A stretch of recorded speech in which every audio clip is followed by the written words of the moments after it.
Welcome back, everybody, to the Locked On Pirates podcast. I am, of course, your host, who does the most, Ethan Smith. Hope you guys are all having a phenomenal Thursday evening here on the 20th of October. We are 10 days away from my 24th birthday.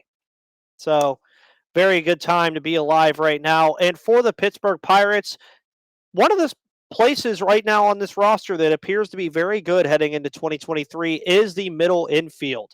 There's a lot going on there. There's a lot going on there throughout the entire year. But eventually, some of the guys stuck. They stuck very well, and you knew who was going to be a part of this middle infield construction going into 2023. But do the Pirates have a lot more than we even thought, and just how good can this middle infield be? Also, today was announced the Gold Glove finalist for the National American League per position, and Key Brian Hayes, to no one's surprise, is a finalist for the Gold Glove Award at third base in the National League. Just have to wait and see if it'll work out or not. But we'll get more into that today as well here on the Locked On Pirates podcast, where it is your team, your Pittsburgh Pirates, every single day. And of course, here at the Locked On Pirates podcast, we always have wonderful sponsors. And today's episode is brought to you by Roan. More on them later. I am your host, Ethan Smith. Let's get into today's episode, everybody.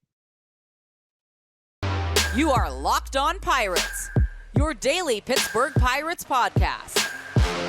Part of the Locked On Podcast Network, your team every day.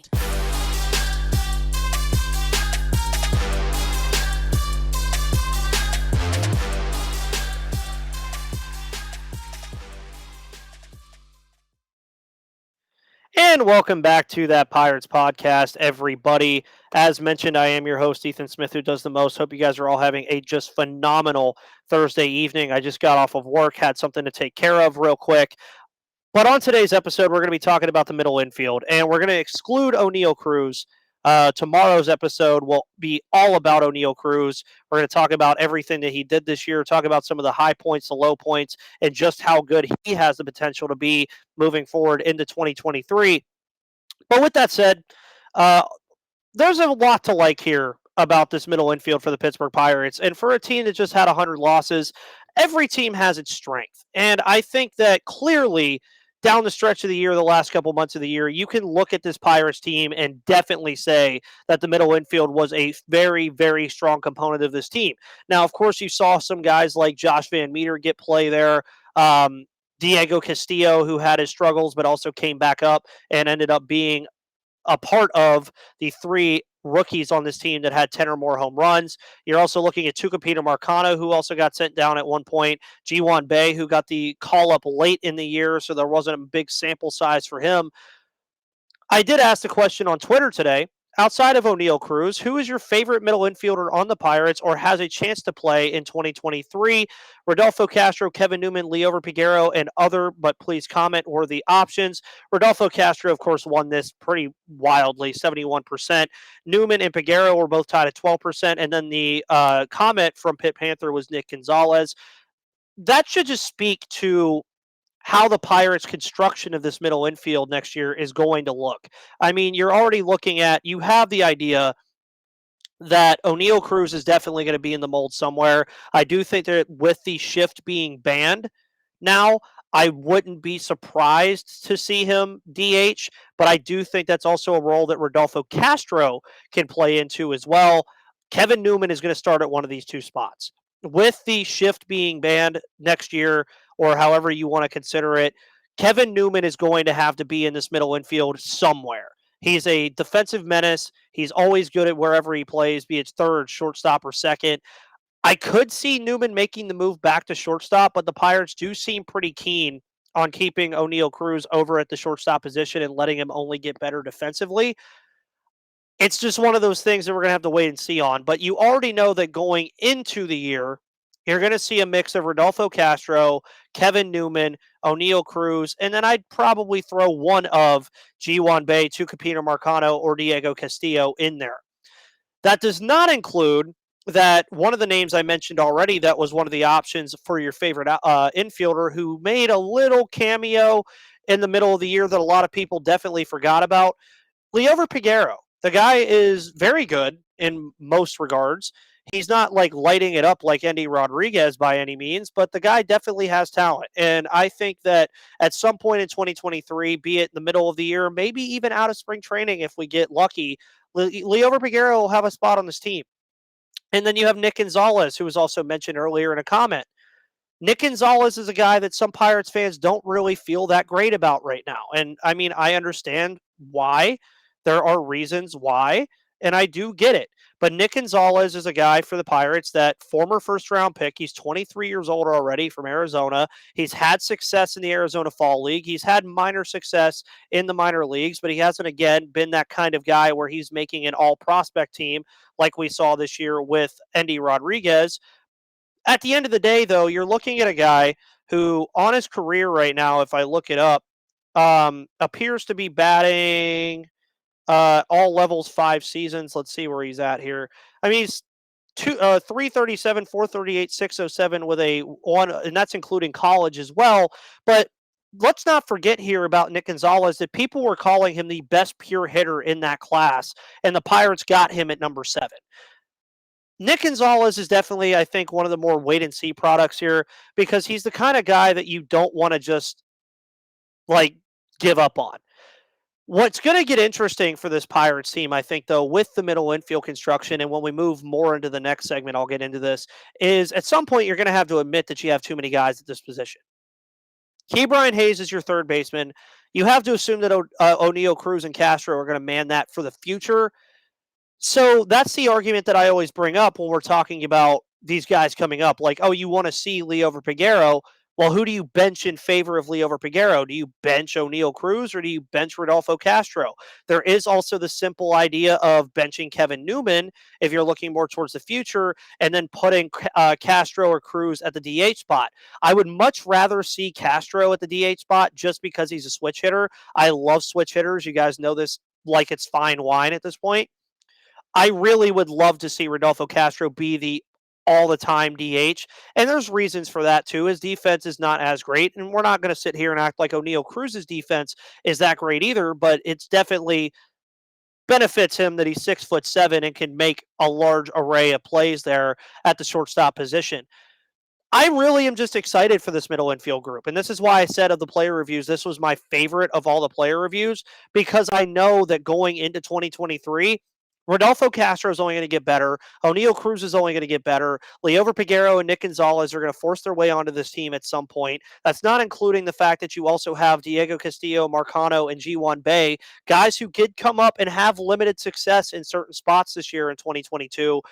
This is a very, very, very good position group, and it's a position group that the Pirates need. Rebuilding teams need to be good in the middle infield, especially looking forward to the fact that, again, the shift is going to be banned.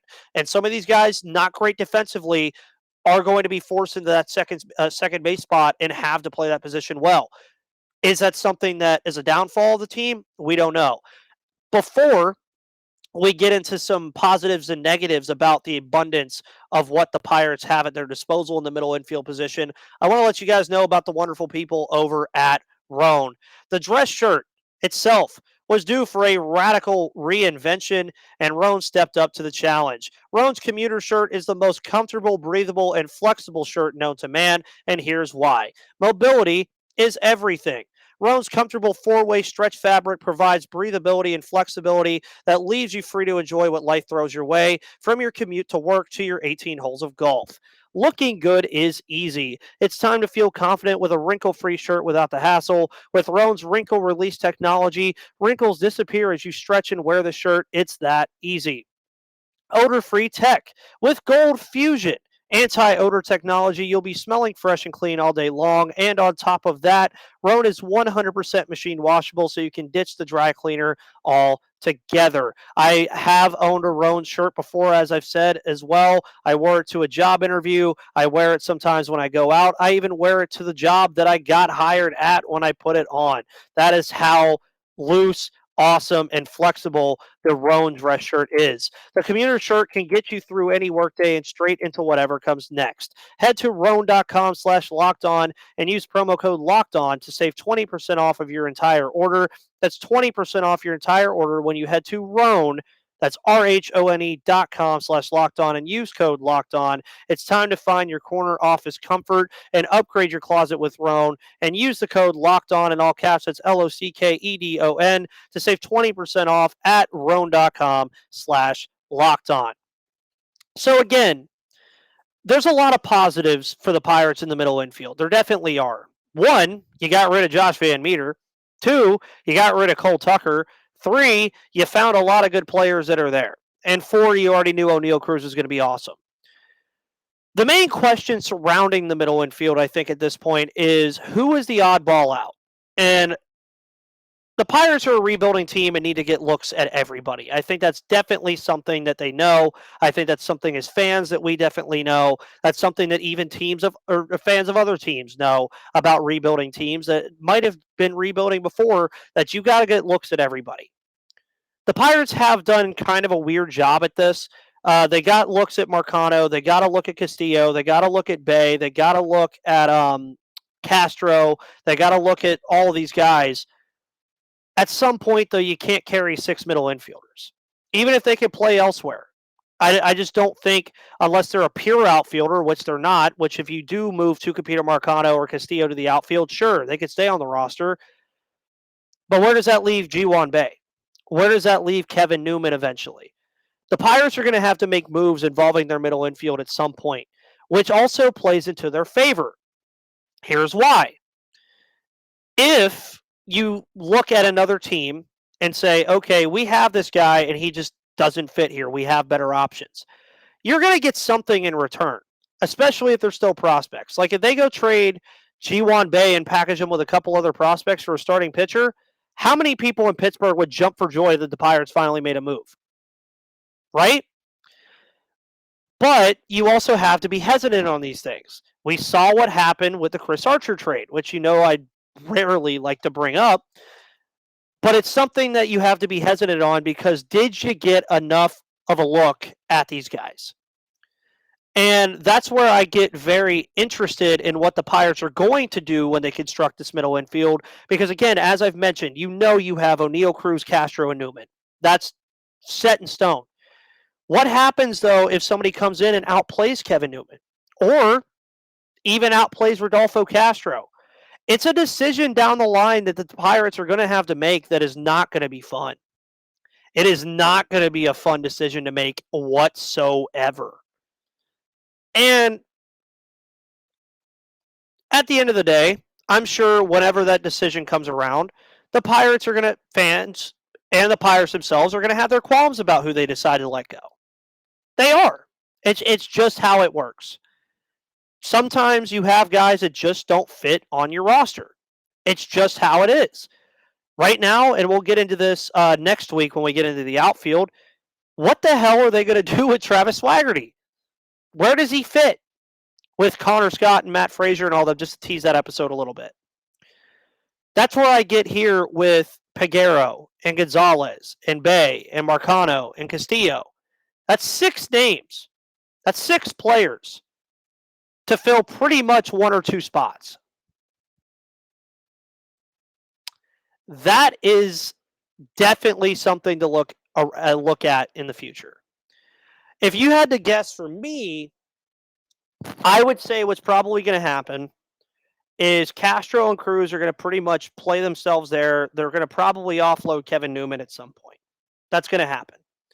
You do need a third middle infielder most of the time, or a guy that could slide over to third, which was Castro this year when Hayes was injured. Peguero is the one that always still sticks out to me for some reason. I just really like what he does. I like how he hits. I like how he plays defense. He's not the greatest defensively, but he does have this kind of energy about him that speaks volumes, I think, to him potentially getting a roster spot here. Nick Gonzalez, I think, just off of his bat alone, me and Gary have said this millions of times on Gary Morgan Mondays, if the bat plays, you're going to be in the lineup. I think that's going to end up being Nick Gonzalez at some point if he could stay healthy. I'm really watching what he's doing in the Arizona Fall League this year. We're going to see how he does. There's some top guys over there in Pittsburgh that are going to be playing in the Arizona Fall League, so you're going to be hearing me talk about that every once in a while. The middle infield, again, the construction of it is a good thing. But at some point, you are going to have to get rid of some of these guys, be it DFA, be it by trade, be it by the waiver wire, be it whatever you decide to do with them. You're going to have to get rid of them at some point. It's just going to have to happen. Is that going to be an immediate decision the Pirates have to make? No. Not even close. Not even close. Because you have to assume that Kevin Newman, Castro, and Cruz will probably hold down the fort at that position for at least the first couple months. When Kevin Newman, I believe, will get traded, if he doesn't get traded this offseason, if he gets traded at the trade deadline, that's when I think you'll see the move to bring up Peguero or Gonzalez or whoever. After that, it'll kind of be a like mix and match of what the Pirates decide to do there and how they decide to handle it. But then at the end of next year, I think that's when you'll see the, okay, who did we like the most? Who did we get the good looks on? Where are these guys going to go? That's what I think is going to happen with the middle infield. Before we talk about Ke'Bryan Hayes and the fact that he gets his first finalist set up for the Gold Glove Award at third base, you're going to see the Locked On Pirates podcast logo flash on your screen for just a couple seconds. For audio, you're going to hear some ads. We'll be right back.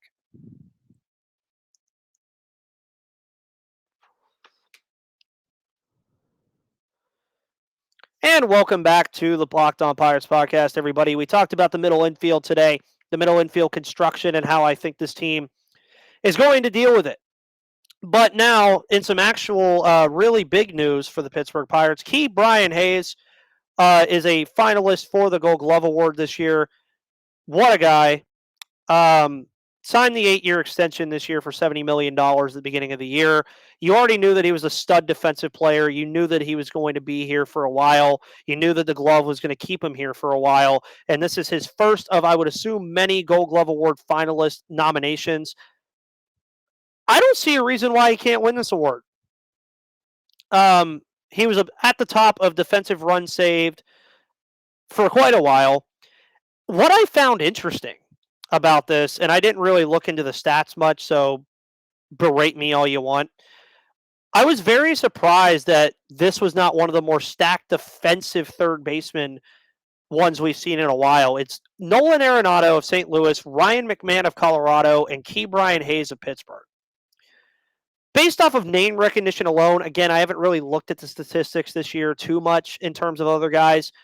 I was very, very surprised not to see Manny Machado on this list. And man, that would have been a very loaded, and I mean loaded finalist group of third basemen defensively. Ke'Bryan Hayes, Nolan Arenado, and Manny Machado, that would have been awesome. Ryan McMahon slides in here, and I'm sure he was great defensively. And just to look over the Gold Glove Award finalists as a whole, Tomas Nido of the Mets, Travis d'Arnaud of the Braves, and JT Realmuto of the Phillies get a catcher position in the NL. Matt Olson, Paul Goldschmidt, and Christian Walker at first base. Tommy Edman, Brendan Rodgers, and Jake Cronenworth at second. Ha-Sung Kim, Dansby Swanson, and Miguel Rojas at short. Ian Happ, David Peralta, and Christian Yelich in left field. Center field is Victor Robles, Trent Grisham, and Alec Thomas. Right field is Mookie Betts, Juan Soto, and Dalton Varsho. Pitcher is Max Fried, Tyler Anderson, and Corbin Burns. And Dalton Varsho is a finalist twice, as well as, I believe, Tommy Edman and Brendan Donovan. All three of those guys are in the utility spot that they've added. And if you're wondering about the AL, you have Cal Raleigh, Jose Trevino, and Sean Murphy. Anthony Rizzo, Vladimir Guerrero, and Luis Arias at first. Jonathan Scope, Marcus Semien, and Andreas Jimenez at second. Xander Bogaerts, Jeremy Pena, and Carlos Correa at short. Matt Chapman, Ramon Urias, and Jose Ramirez at third.